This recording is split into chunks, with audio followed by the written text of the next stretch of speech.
Hey everyone, it's baze.djunkiii transmitting from Hamburg, Germany, back with a new video. And well, finally, a few months ago I had started a series of videos here on YouTube inspired by someone who had started a thing with like 10 records by bands I've actually seen live. And I made like, I don't know, 2 or 3 videos on this topic because I own a lot of vinyl of bands and projects I've seen live and stuff.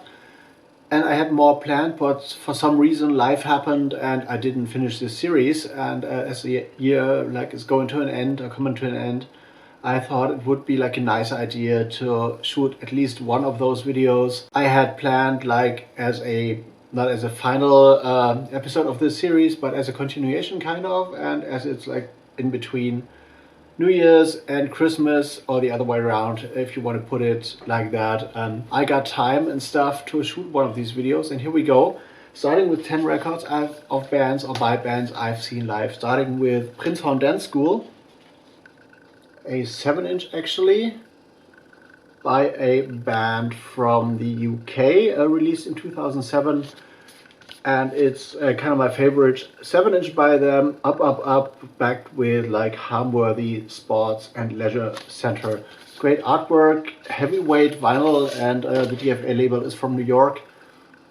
And this is, if you want to like put it musically, minimal post-punk kind of, very, very stripped down instrumentation, vocals, drums and bass. And also very funny lyrics, and I saw them at the Knust in Hamburg back in the days. I don't know, in 2000,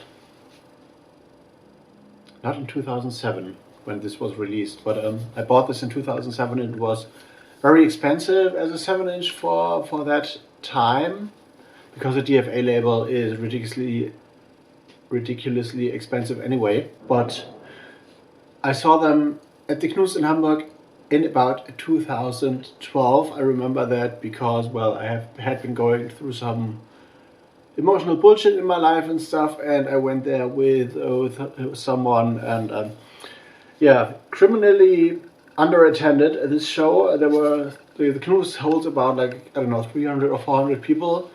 If there were like 30 people there or 40, so like 10% sold out.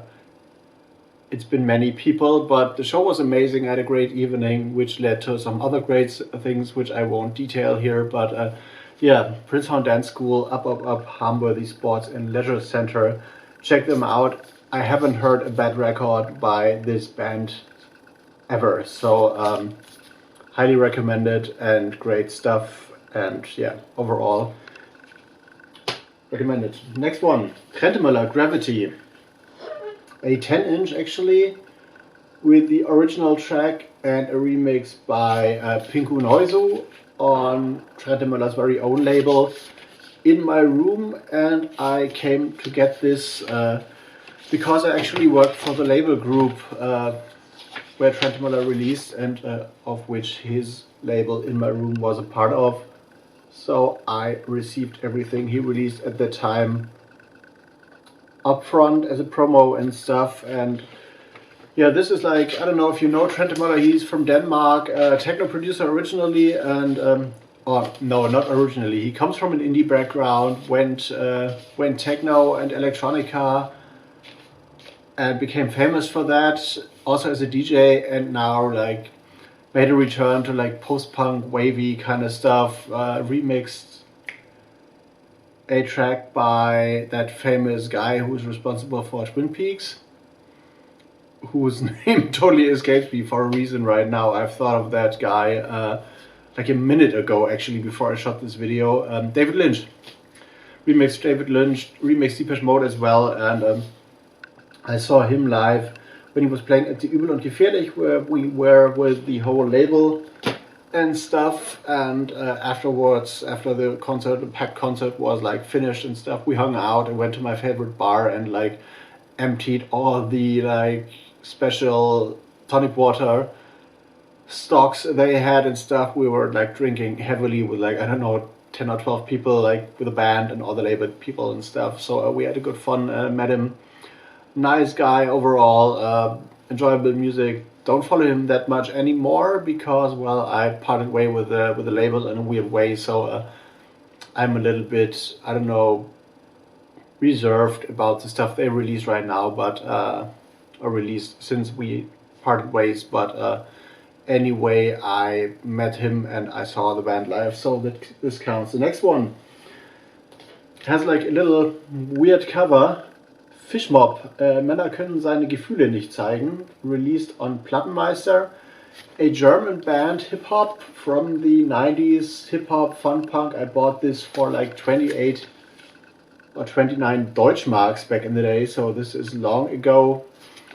It's actually a double album, which comes with, not a double album, but, well, an album, which comes with like lyrics and stuff, and a little bit of information.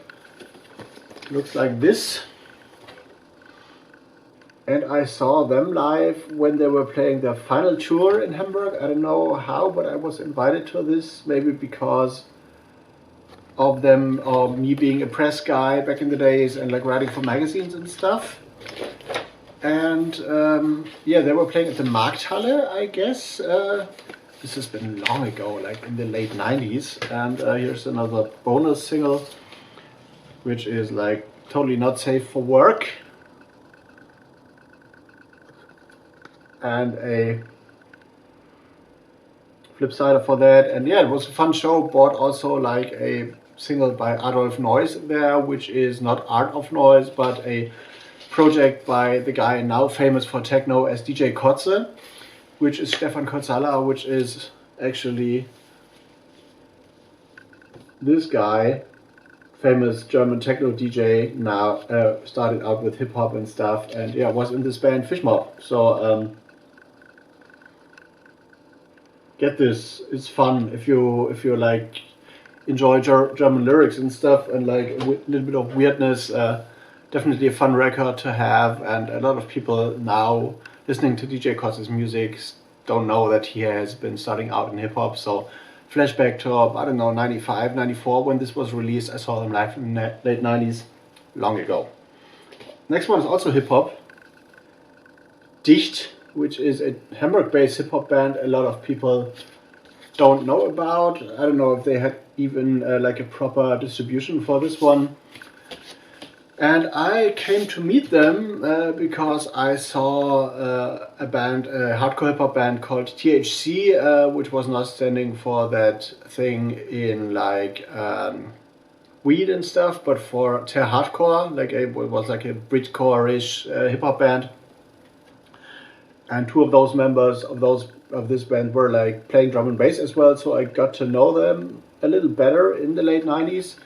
And they were playing a lot of shows with Dicht, and through some connection I met their manager and they gave me this record to review and stuff. And this is like very, I don't know, weed-induced German hip-hop stuff, very chill.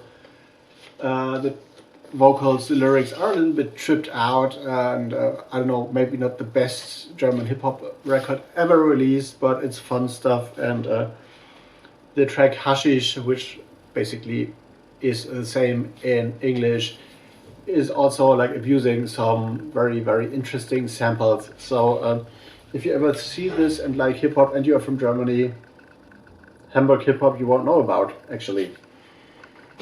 Next one is maybe also in the hip-hop realm, but more like industrial hip-hop, noise hip-hop, mutant hip-hop stuff.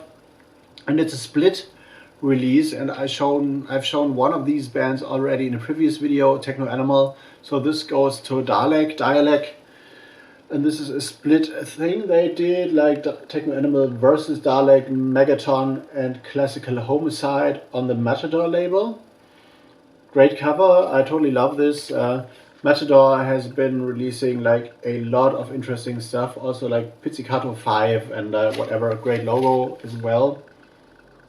And yeah, this is, as I said, ambient hip-hop, mutant hip-hop, noise hip-hop, and yeah, one guy of the guys who is involved in Techno Animal is now known as The Bug, Kevin Martin, and yeah, this is like hip-hop, the darkest of hip-hop you can ever imagine. And I've seen them live at the Molotov Club, at the old Molotov Club, when Gesine was still owning this, also in the early 2000s or late 90s.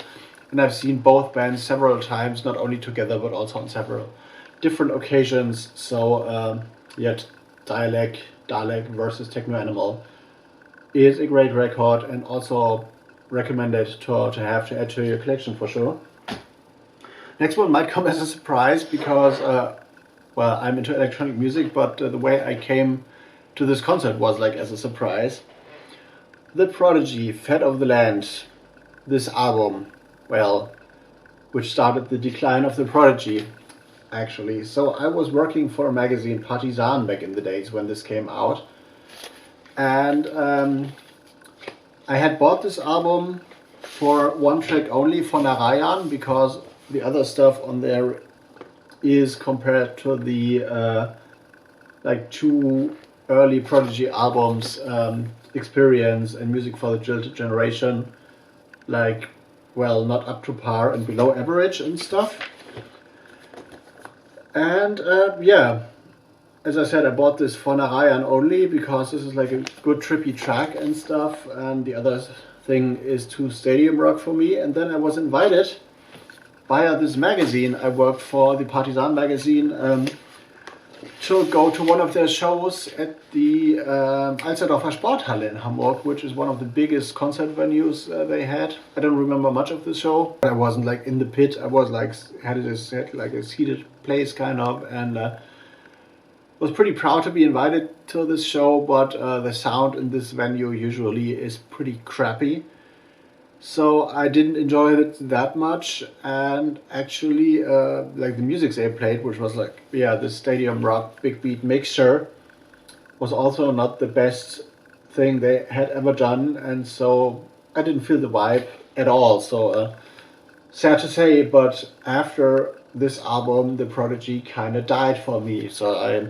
don't own much of their music after this, so maybe I'm gonna give it a listen again at some point. But actually, Fat of the Land was the last Prodigy album I bought, and I still debate whether I should have bought it or not, like 22 years after I bought this. So this is a sign for sure.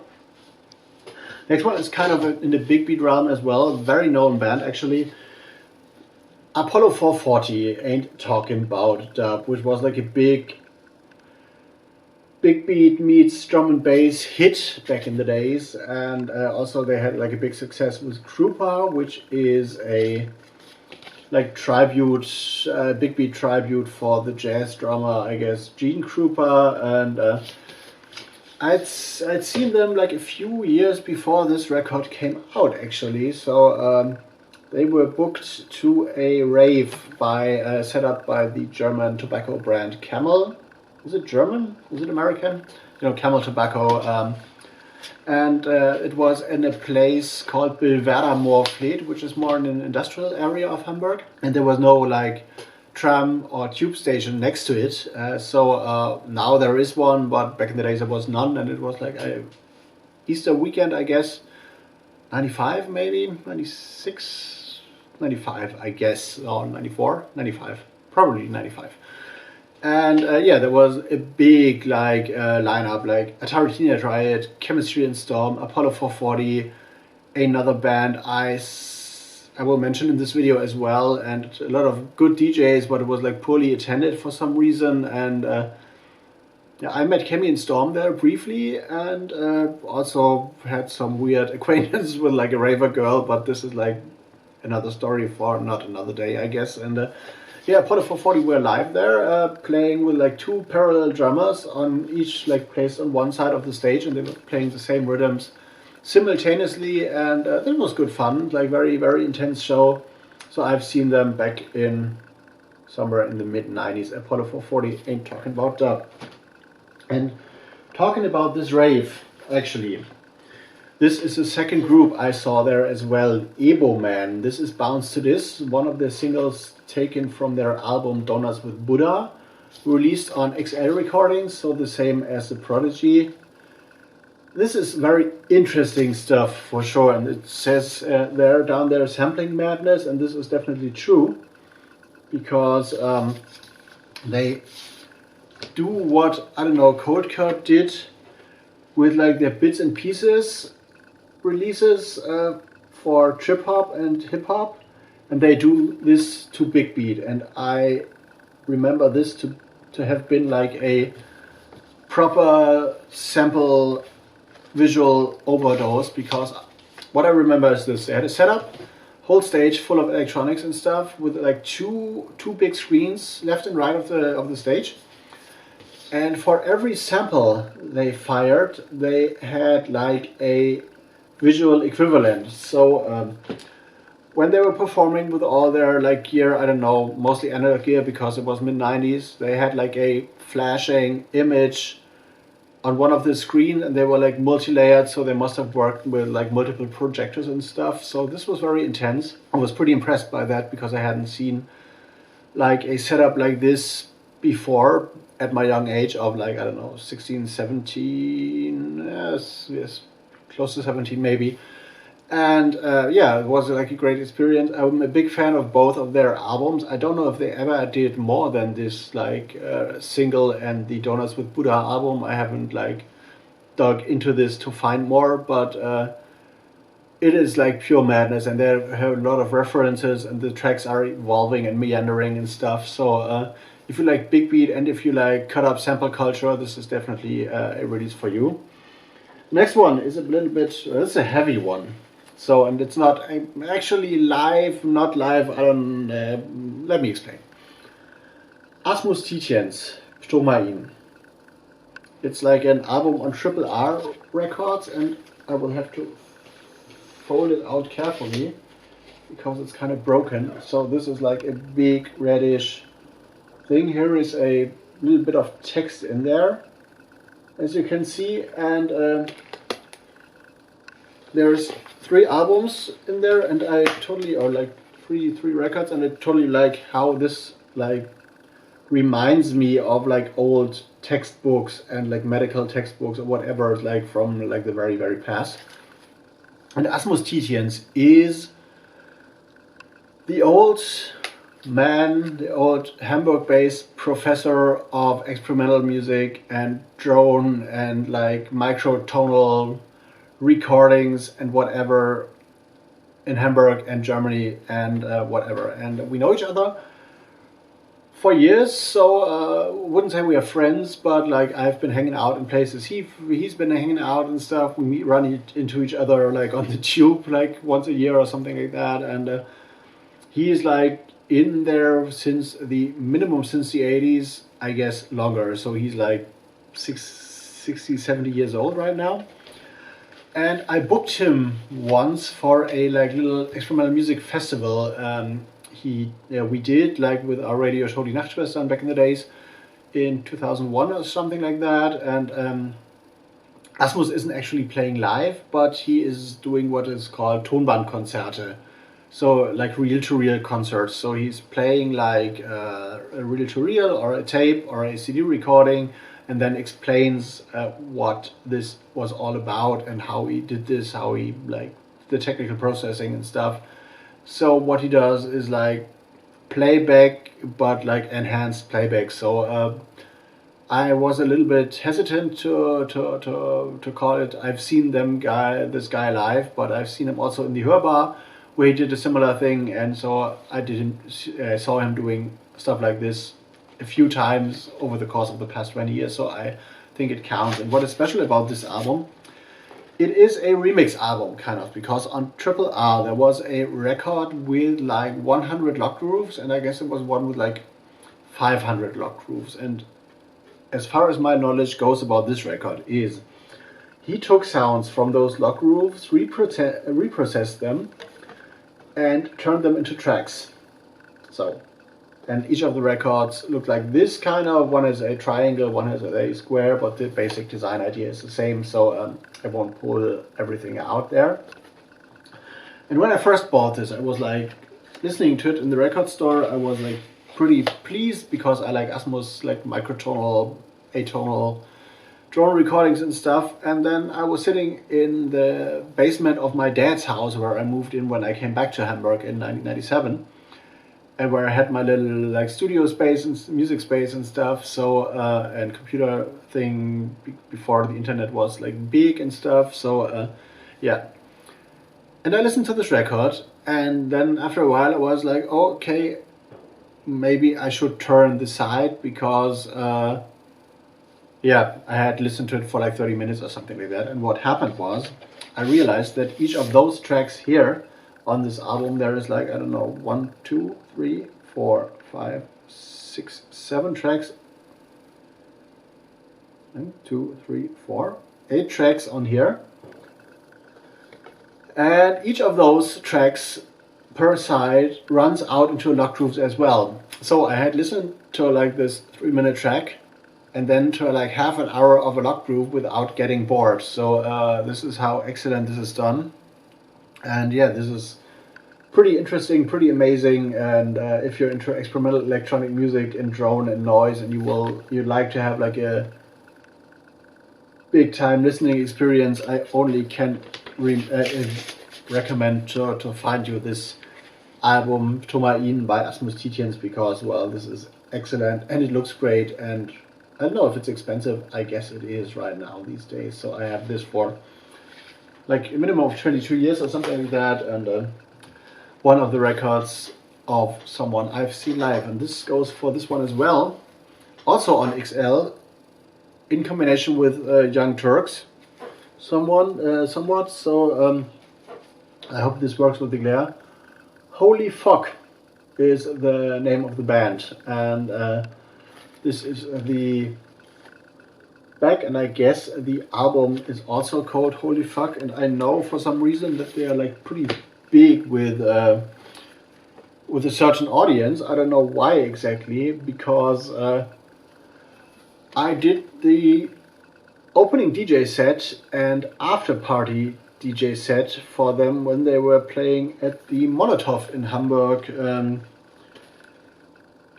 in I don't know, 2008, 2009 maybe, because I was DJing at one of the Molotov places at the Mini Bar, which was a small bar like every Monday and stuff.